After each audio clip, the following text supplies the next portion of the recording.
जय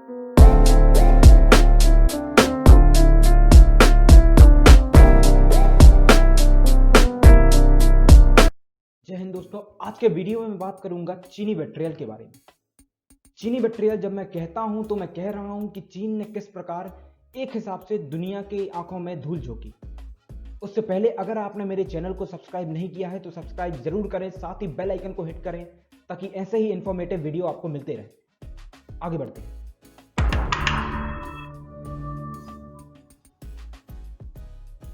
दोस्तों, चीन वर्ल्ड ट्रेड ऑर्गेनाइजेशन में 11 दिसंबर 2001 में जुड़ा। उसने जुड़ते ही कुछ एग्रीमेंट साइन किए। उन एग्रीमेंट में उसने दावा किया कि वह अपनी इकोनॉमी इंपोर्ट एक्सपोर्ट दोनों के लिए खोल देगा। हालांकि पहले भी एक्सपोर्ट के लिए तो खुली थी इकोनॉमी, लेकिन इंपोर्ट के लिए नहीं खुली थी। ये फोटो चीन के फाइनेंशियल मिनिस्टर की वर्ल्ड ट्रेड ऑर्गेनाइजेशन के एक अथॉरिटी के साथ है। दोस्तों, एग्रीमेंट का गहन अध्ययन करने के बाद ये 3 मुद्दे सामने आए। पहले में चीन ने बोला कि वह अपने इंपोर्ट एक्सपोर्ट को लिबरलाइज कर देगा, उदारीकरण आसान कर देगा, कहने का मतलब। दूसरा, चीन ने बोला कि वह अपने प्रोड्यूसर्स को क्रेडिबिलिटी प्रोवाइड करेगा, उनको लोन देगा। तीसरा और अहम मुद्दा जो था वह था WTO डिस्प्यूट सेटलमेंट प्रोसीजर्स। अब इसके बारे में हम आगे बात करेंगे कि इसका किस प्रकार से चाइना ने गलत इस्तेमाल किया।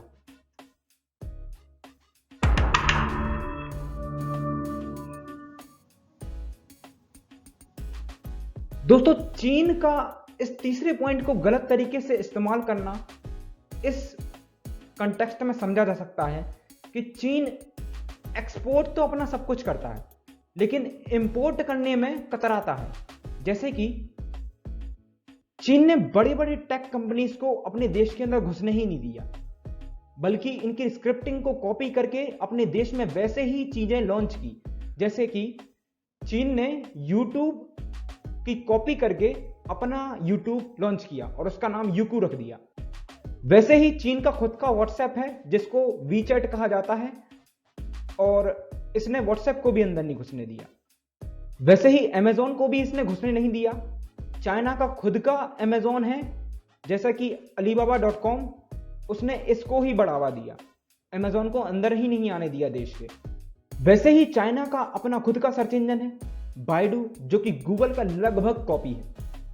तो इस हिसाब से आप देख सकते हैं कि चाइना बड़ी बड़ी टेक कंपनीज को अपने देश से एक्सपोर्ट तो कर रहा है, जो कि उसकी खुद के देश की कंपनी है, लेकिन बाहर की जो टेक कंपनीज है उनको इंपोर्ट नहीं कर रहा है। तो ये वर्ल्ड ट्रेड ऑर्गेनाइजेशन का तीसरा पॉइंट, जो कि डिस्प्यूटेबल लिबरलाइजेशन, उसके अंतर्गत आता है।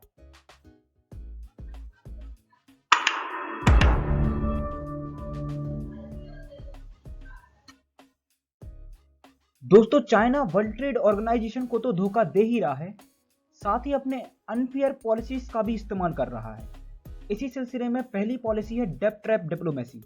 इसके अंतर्गत चाइना गरीब देशों को उधार देता है, और एक बार उसे पता है कि ये चुका तो पाएंगे नहीं, तो बदले में ये क्या करता है, उनके लैंड को एक्वायर करता है अपने मिलिट्री बेस सेटअप करने के लिए, अपना ट्रेड इंपोर्ट एक्सपोर्ट बढ़ाने के लिए। दोस्तों, गरीब देशों को दिए गए लोन्स को आप इस ईयर वाइज चार्ट से समझ सकते हैं। इसमें यह बताया गया है कि 2005 में लगभग $2 बिलियन का लोन गरीब देशों को दिया गया अफ्रीका के, और वैसे ही यह बढ़ता गया हर साल, और 2016 में लगभग $30 बिलियन लोन दिया गया। दोस्तों, अब एक कंपैरिजन करते हैं। कंपैरिजन में अफ्रीका के अलग अलग देशों ने कितना कितना किस किस देश से इंपोर्ट किया, वहां उन डेटा दिया हुआ। इस डेटा में सबसे पहले वाले ग्राफ में अगर आप देखें तो 1996 की बात की गई है, और वैसे ही अगर आप दूसरे वाले ग्राफ की बात करें तो 20 साल बाद 2016 की बात की गई है। इसमें अलग अलग देश के झंडे दिए गए हैं, जो कि दर्शाते हैं कि पहले ये देश इन देशों से इंपोर्ट करता था। जैसे कि ये फ्रैंक रिक देश का झंडा है, इसका मतलब क्या है कि ये पूरा देश फ्रैंकरिक नाम के देश से इंपोर्ट करता था। वैसे ही अलग अलग देश से इंपोर्ट किया जाता था इन छोटी छोटी कंट्रीज के द्वारा। लेकिन 2016 का अगर आप डेटा देखें तो उसमें दिखता है कि लगभग हर जगह चाइना है, हर जगह चाइना। मतलब जो अफ्रीकन कंट्रीज हैं वो चाइना से ज्यादा इंपोर्ट करने लग रही हैं। दोस्तों यह एक टैटू है। इस टैटू में क्या दिखाया जा रहा है कि पहले जब मिलिट्री बेस सेटअप करने के लिए चाइना अफ्रीकन कंट्रीज के पास आया, अफ्रीकन या फिर कोई भी डेप्ट ट्रैप कंट्रीज के पास आया, तब उसने उसे घुसने नहीं दिया। लेकिन अब जब चतुराई से डेप्ट ट्रैप डिप्लोमेसी का इस्तेमाल करके आ रहा है तो उसका सत्कार से स्वागत किया जा रहा है। सारे के सारे संसाधन उसे प्रोड्यूस किए जा रहे हैं। तो यह एक चाइना के लिए पॉजिटिव पॉइंट रहा। दोस्तों ये डेप्ट ट्रैप अफ्रीका बस तक सीमित नहीं है, पाकिस्तान भी डेप्ट ट्रैप में है और वेनेजुएला भी डेप्ट ट्रैप में है, पापुआ न्यू गिनी भी डेप्ट ट्रैप में है, टोंगा भी डेप्ट ट्रैप में है। और ये इनके एस्टिमेशंस दिए गए हैं कि कितने कितने यूएस डॉलर के टर्म्स में, मिलियन डॉलर्स में ये डेप्ट ट्रैप में है, ये लोन लिए हुए हैं चाइना से। ये इमेज बेसिकली हमें यह बताती है कि चाइना ने किन किन देशों को कितना कितना लोन दिया है। साथ ही डेप्ट ट्रैप डिप्लोमेसी के बदले में इनको जो लैंड या फिर जो भी रास्ते या फिर जो भी जगह एक्वायर हुई हैं वो या तो इन्होंने अपने कॉरिडोर सेटअप करने के लिए इस्तेमाल की हुई हैं, या फिर मिलिट्री बेस सेटअप करने के लिए, या फिर इंपोर्ट एक्सपोर्ट के लिए भी इस्तेमाल की हुई हैं। तो अगर आप ध्यान से देखें तो पाकिस्तान और श्रीलंका में ग्वादार नाम की जगह और हम्बनटोटा नाम की जगह, इन दो जगहों को रिस्पेक्टिवली एक्वायर किया है चाइना ने और यहां से अपना इंपोर्ट एक्सपोर्ट करता है। वैसे ही जिबूती और वनुअतु, इन जगहों पर चाइना ने अपने मिलिट्री बेस सेटअप किए हुए हैं जो कि इनको और इन्फ्लुएंसिव बनाते हैं इन जगहों पर। दोस्तों यहां बात की हुई है श्रीलंका की।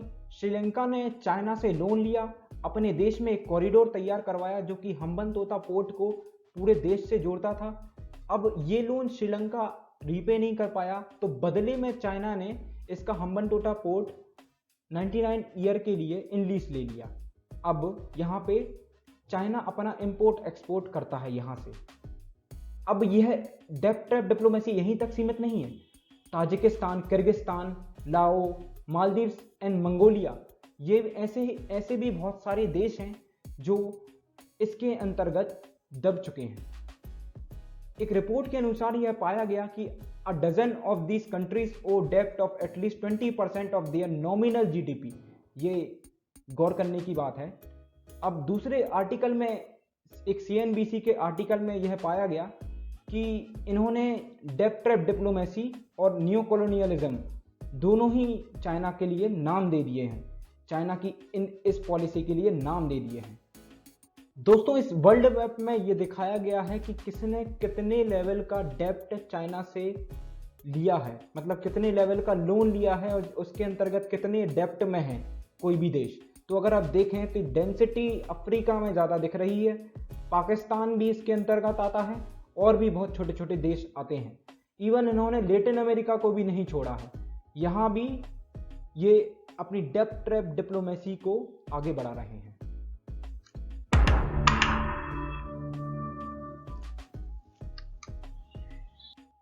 दोस्तों BRI basically belt and road initiative of China के लिए एक एक्रोनिम है, इसे आप गूगल पे सर्च कर सकते हैं। दोस्तों BRI के तहत चाइना बेसिकली अपने पुराने जमाने के सिल्क रूट्स को एक बार फिर से 21st सेंचुरी के सिल्क रूट्स में तब्दील करना चाहता है। यह बेसिकली अपने सभी चीज़ों की ट्रेड पूरी दुनिया तक आसान मार्गों के थ्रू पहुंचाना चाहता है। ये जो रास्ते हैं ये लैंड तक ही सीमित नहीं है, ये सी से भी गुजरते हैं, ये सी से होते हुए जाते हैं, सी अथवा ओशियन से भी होते हुए जाते हैं। ये बेसिकली अलग अलग देशों को डेप्ट ट्रैप डिप्लोमेसी में फंसाकर सब जगह पे ट्रेड करेगा और दिन पे दिन अमीर बनता जाएगा। ये इनका एक इंटेंशन है। The silk road economic belt and the 21st century maritime silk road, ये इस बेल्ट का नाम दिया गया है दोस्तों। ये एक्रोनिम है। ये जो चारों तरफ ये रोड फैला रहे हैं, ये कॉरिडोर्स बना रहे हैं ट्रेड करने के लिए, तो उनके लिए ये एक एक्रोनिम है दोस्तों। इस मैप में बेसिकली इनका 21st century maritime silk road intention दिखाया गया है कि ये किस प्रकार बाय लैंड और बाय वाटर दोनों तरीके से पूरी दुनिया में अपना ट्रेड रूट बढ़ा रहे हैं। वैसे ही अगर हम बात करें तो ये पाकिस्तान का जो मैं बता रहा था वही बताना चाहता हूँ यहाँ। ये काशगर नाम की जगह चाइना को जोड़ रहे हैं ग्वादर नाम के पोर्ट से, जो कि पाकिस्तान में है। वैसे ही ये छोटे छोटे कॉरिडोर यहाँ पे भी बना रहे हैं, बांग्लादेश से होते हुए जाएंगे।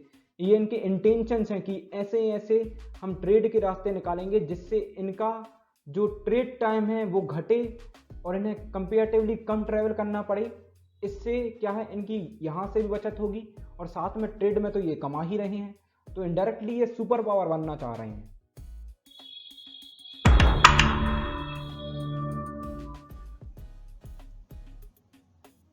दोस्तों ट्रेड वॉर बेसिकली अमेरिका और चाइना के बीच में शुरू हो गई है। अब इसका WTO के उन 3 पॉइंट से कैसे संबंध है इसके बारे में जानते हैं। दोस्तों अगर हम बात करें यूएस के ट्रेड बैलेंस की, तो अगर आप गौर से देखें तो 1990 से यह ग्राफ नीचे की तरफ हो रहा है। तो बेसिकली यूएस को नुकसान हो रहा है। तो ऐसा क्यों हो रहा है? ऐसा इसलिए हो रहा है क्योंकि जो कंपनीज हैं उनकी मैन्युफैक्चरिंग अलग अलग देशों में इन्वेस्ट करने से काफ़ी सस्ती पड़ रही है, इसलिए वो अलग अलग देशों में इन्वेस्ट कर रही हैं। अब वही प्रोडक्ट यूनाइटेड स्टेट्स में काफ़ी महंगा मिल रहा है। अब ये महंगा मिल रहा है क्यों? क्योंकि अगर आप ध्यान से देखें तो ट्रेड डेफिसिट के मामले में चाइना से कंपेरेटिवली ज़्यादा ट्रेड डेफिसिट है as compare to other countries. अब दूसरी चीज, चाइना यूनाइटेड स्टेट्स पे इंपोर्ट एक्सपोर्ट की जो टैरिफ है, टैक्स है, वो कंपेरेटिवली ज़्यादा लगाता है, तो इससे यूनाइटेड स्टेट्स को काफ़ी ज़्यादा घाटा होता है। इसीलिए एक ट्रेड वॉर जैसा माहौल क्रिएट हो गया है। अब ट्रेड वॉर जैसा माहौल इसलिए क्रिएट हो गया है क्योंकि डोनाल्ड ट्रंप ने इंपोर्ट एक्सपोर्ट टैरिफ्स और टैक्स चाइना के प्रति बढ़ा दिए हैं। ट्रेड वॉर बेसिकली एक रोक है कंट्रीज के बीच में ट्रेड एंड इन्वेस्टमेंट को लेकर, टेक्नोलॉजी को लेकर, पीपल्स को लेकर। ट्रेड वॉर के कारण इंडिया को बहुत फायदा होगा। यूएस वही चीजें अब इंडिया से खरीदेगा जो वो चाइना से खरीदता था। तो यह समय है कि इंडिया ज़्यादा से ज़्यादा इन्वेस्ट करे अपने मैन्युफैक्चरिंग सेक्टर पर, अपने पीपल्स पर, ह्यूमन रिसोर्स पर, ताकि हम ग्रो हो सकें, हम अपना ट्रेड बढ़ा सकें। धन्यवाद दोस्तों, वीडियो यहीं ख़त्म हुआ।